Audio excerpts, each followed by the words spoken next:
bien, bienvenue au cinéma Concorde. Bah, c'est bienvenu.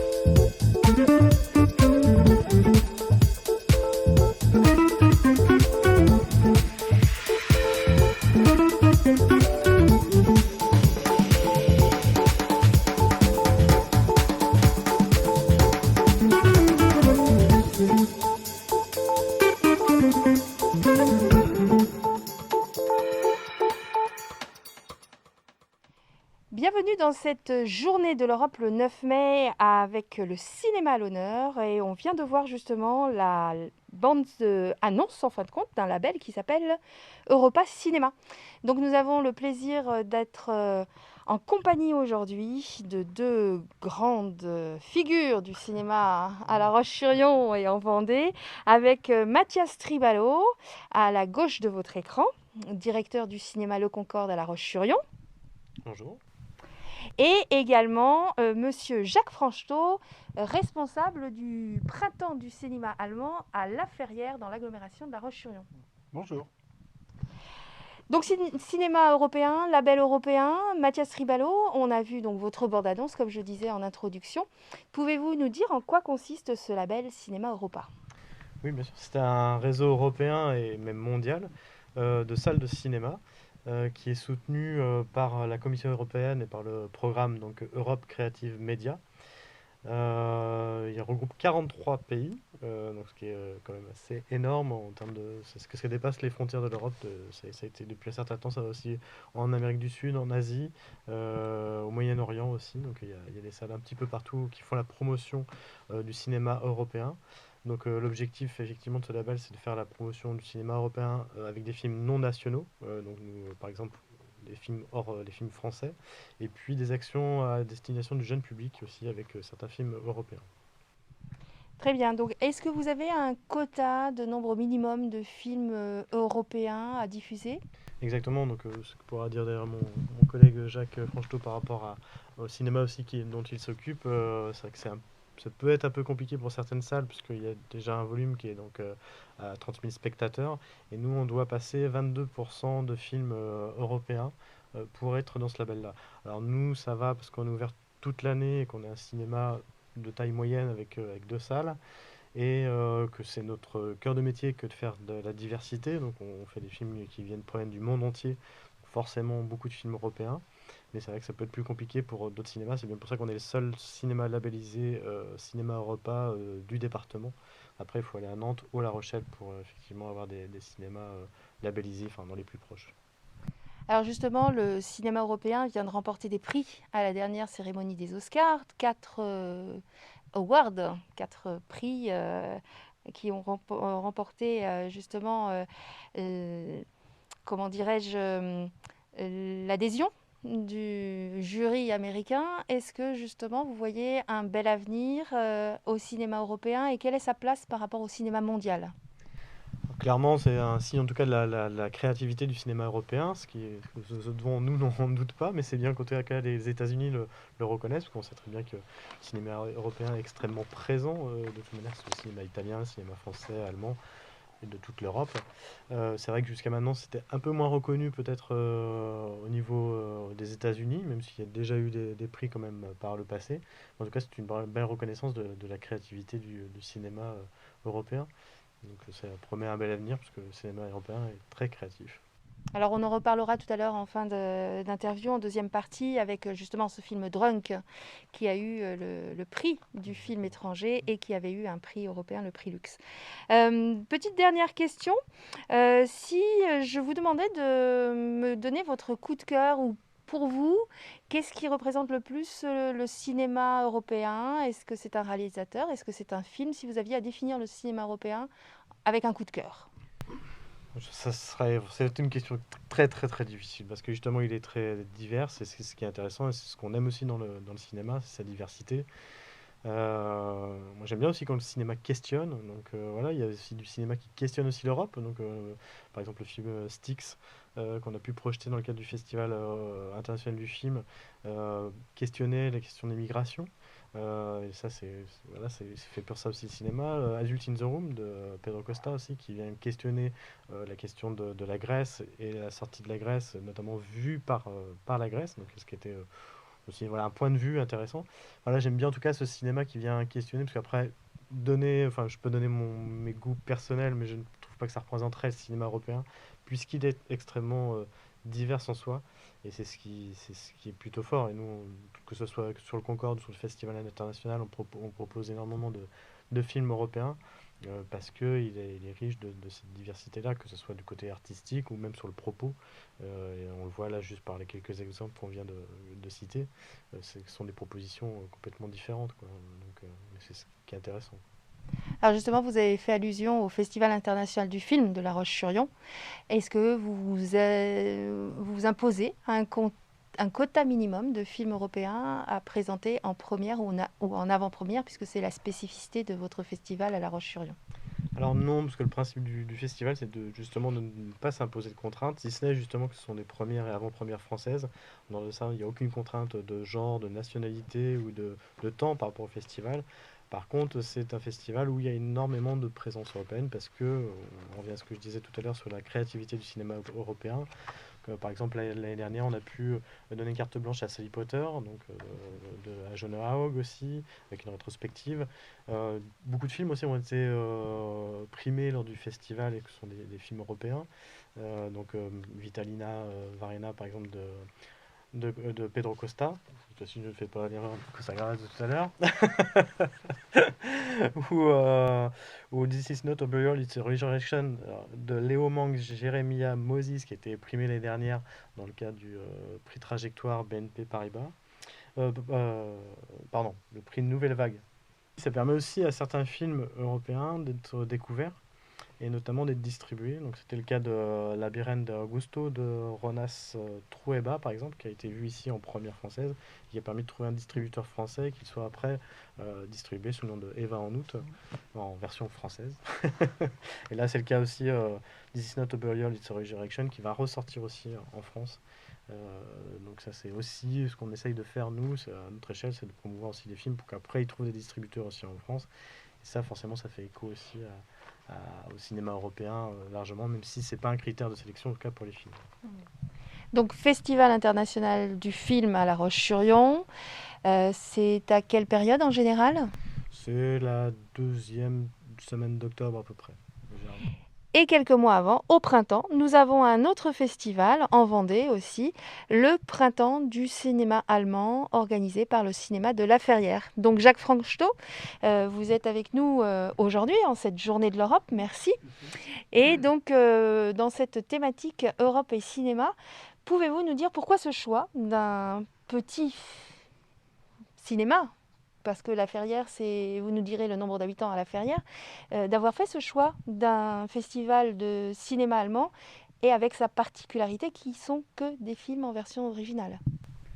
Oui, alors le printemps de cinéma allemand, finalement, a pris ce nom en 2005, suite d'ailleurs à un article de la presse qui, à l'époque, saluait justement le retour du jeune cinéma allemand, enfin, une nouvelle vague du cinéma allemand qui était née dans les années 2000 et après un creux très important, un creux important du cinéma allemand dans les années 80. Et donc, pourquoi La Ferrière? Parce que en 1997, après plusieurs années de contact, a été signé un des premiers jumelages d'une petite ville française avec une ville de l'ex-Allemagne de l'Est, RDA, après la chute du mur. Hein, donc Wandlitz, qui est tout près, limitrophe de Berlin. Et l'idée, c'était donc à partir de ce jumelage-là. Donc premier jumelage de petites villes, parce que les Oui, jumelages des franco-allemands avaient déjà Existait. débuté dans les années 60. Voilà. Donc La Ferrière, c'est combien d'habitants? C'est 5300 actuellement. Voilà. Et donc, l'idée pour que l'osmose soit meilleure entre nos amis allemands qui habitent à 1600 km et nous, c'était c'était de leur faire connaître davantage l'histoire allemande, la façon de vivre, etc. Et on s'est dit que le cinéma était un excellent moyen de communication. Jacques Franchetot, vous pourriez nous donner des caractéristiques particulières de différence entre le cinéma allemand et le cinéma français? Alors, au niveau de la quantité de films, elle est devenue très importante par rapport aux années 80, 90, 2000 même. Il y a énormément de films de faits, de différentes façons, des coproductions télé, quelquefois, des petits films indépendants. Il y a des gens qui sont leurs propres producteurs, des jeunes réalisateurs qui font des films avec quelques milliers d'euros, qui sont des films qui déméritent absolument pas, qui sont formidables.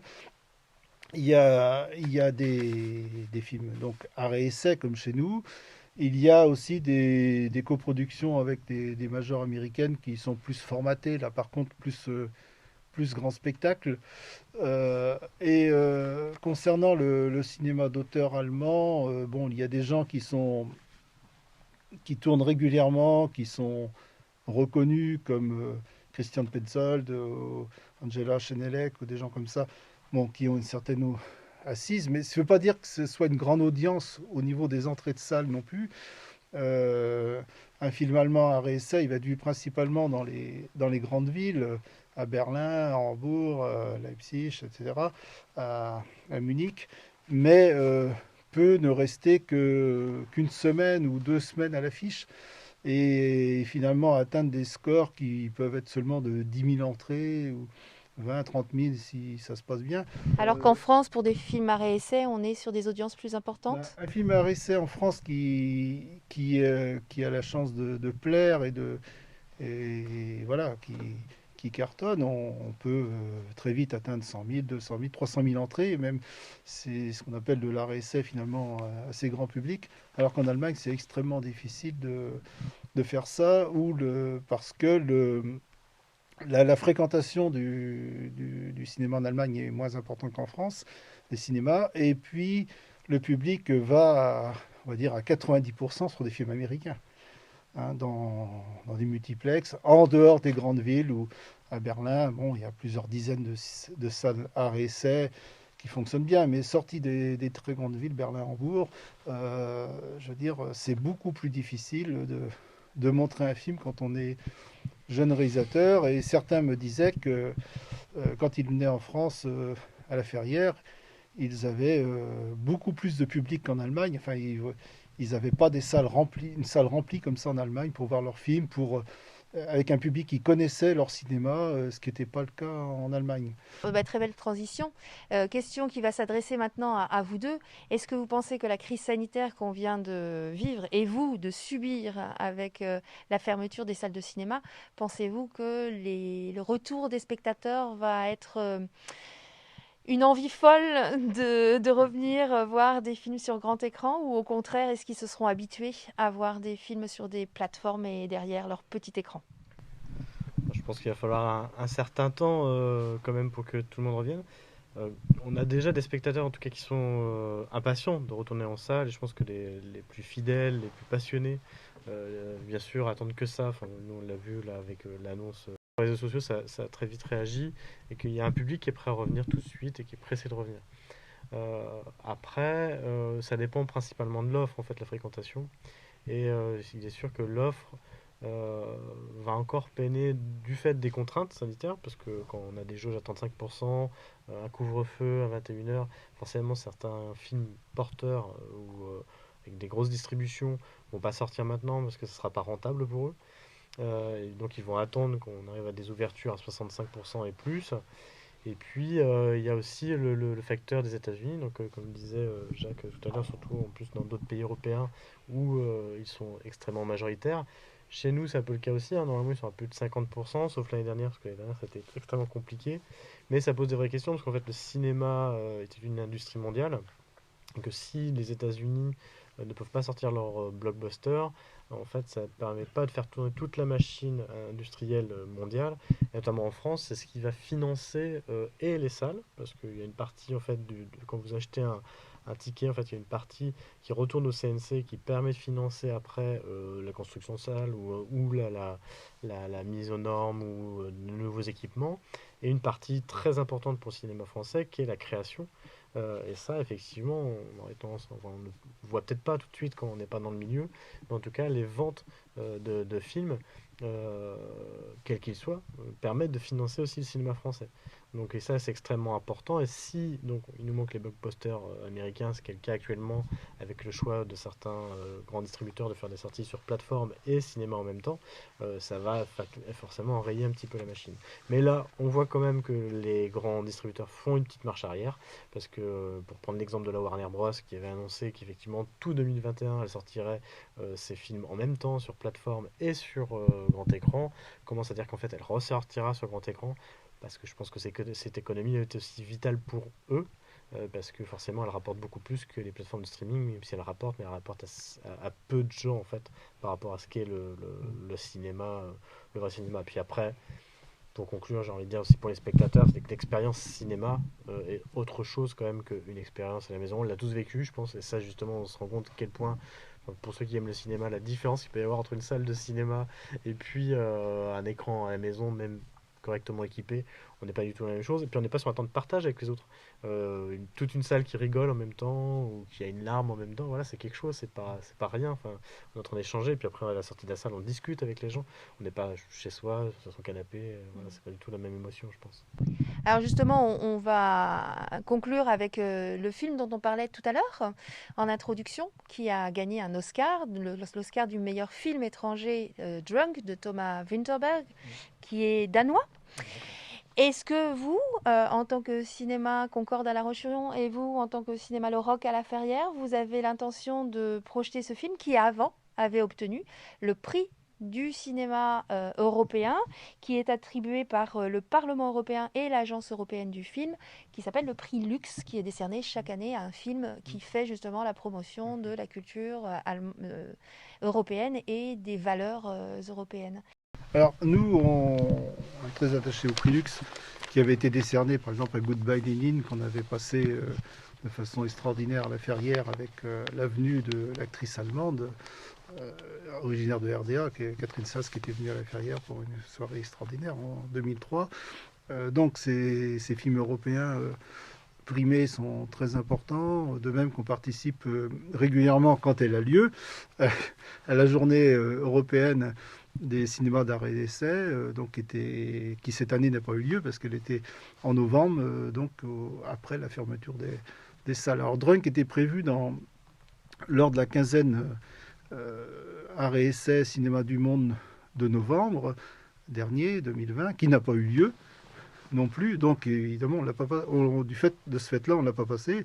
Donc je pense que ça peut faire partie des films qui peuvent être montrés à la réouverture, parce que je veux dire, les films dont on a continué à parler puisqu'il a eu également le César du meilleur film étranger aussi entre-temps en France, voilà, c'est des films que les gens quand même malgré tout ont peut-être envie de découvrir en salle, et de vivre une émotion, comme disait Mathias, collective, parce que c'est vrai que je veux dire, le cinéma, c'est quand même une émotion. Bon, on a vu pendant le confinement des films en ligne, à titre professionnel ou autre, mais ça donne une idée du film. Et à chaque fois, on se dit, ah, qu'est-ce que ça doit être bien sur un grand écran. Rien de tel qu'une projection dans une salle, ou pendant le festival à La Roche, au manège, ou voilà, au ciel, pour vibrer ensemble, pour voilà, sortir effectivement avec la larme à l'œil et tout. Chose qui est beaucoup plus difficile chez soi. Ça arrive. Il faut que le film soit vraiment très fort pour qu'il déclenche ce genre d'émotion à domicile. Alors nous, on vous donne rendez-vous encore de façon digitale, mais malgré tout en direct avec les réalisateurs du film One World, qui a été réalisé par 2 réalisateurs allemands, Marc et Viviana Uriona, qui sera diffusé donc le 11 mai dans le cadre du Mois de l'Europe à La Roche-sur-Yon et en Vendée à partir de 19h30. Donc pour avoir le lien de la salle virtuelle, désolé messieurs, on sera encore en fermeture de ciné. Donc on a proposé d'ouvrir une salle de cinéma virtuelle. Donc connectez-vous sur les réseaux sociaux d'Europe Direct Vendée, Twitter, Instagram, et on vous donnera le lien pour participer en direct à ce ciné-débat avec le film One World 2020 sur la thématique du réchauffement climatique dans les îles Marshall, des images magnifiques qui justement peut-être donneront envie aux gens de revenir après le voir dans vos salles, parce que peut-être ce film sera projeté dans les salles après. En tout cas, merci beaucoup. Si vous avez un mot de la fin, lequel serait-il ? Vive le cinéma! Oui, voilà. Vivement qu'on retourne en salle C'est et ça. qu'on y passe nos soirées. Voilà. Une grande partie justement de l'Europe est en train de s'ouvrir aussi. Voilà. Enfin, les cinémas sont en train de se réouvrir, donc on est très très très heureux. Plus loin aussi aux États-Unis, ça commence à repartir aussi, donc on sent. Je n'arrête pas de dire tout de suite la sortie du tunnel pour reprendre l'expression de notre président, mais parce que j'en suis pas du tout sûr. Mais en Mais- tout cas, on s'en approche et c'est déjà une bonne chose en tout cas que les cinémas puissent ouvrir Voilà. un peu partout. Ça va nous permettre de se retrouver, d'échanger, de parler d'art, de parler d'autres choses, de voyager aussi. Et puis c'est ça que vaut le cinéma, et surtout le cinéma européen qui est très très riche et qui permet d'aller un petit peu partout et découvrir des cultures assez différentes et en même temps qui se retrouvent autour de cet art. Très bien. Bon, il y avait encore plein d'autres choses à dire sur le cinéma et l'Europe, notamment le programme Europe Créative avec le programme Média qui soutient plein de productions, de nos séries télé aussi, de quelques festivals, mais pas trop, hein. On a quand même. Voilà, et la bonne nouvelle, c'est quand même que l'Union européenne a mise sur la défense de la culture avec ce programme Média, puisque son budget est passé de 1, à 2,8 milliards, pardon, c'est des chiffres tellement énormes, 2,8 milliards pour soutenir la production justement Média, avec 80% dédiés justement à la production cinématographique. Donc voilà, des choses, si vous voulez plus d'infos, n'hésitez pas à venir vers Europe Direct Vendée et on pourra vous donner des informations complémentaires. Merci beaucoup et à bientôt pour notre prochain rendez-vous. Merci.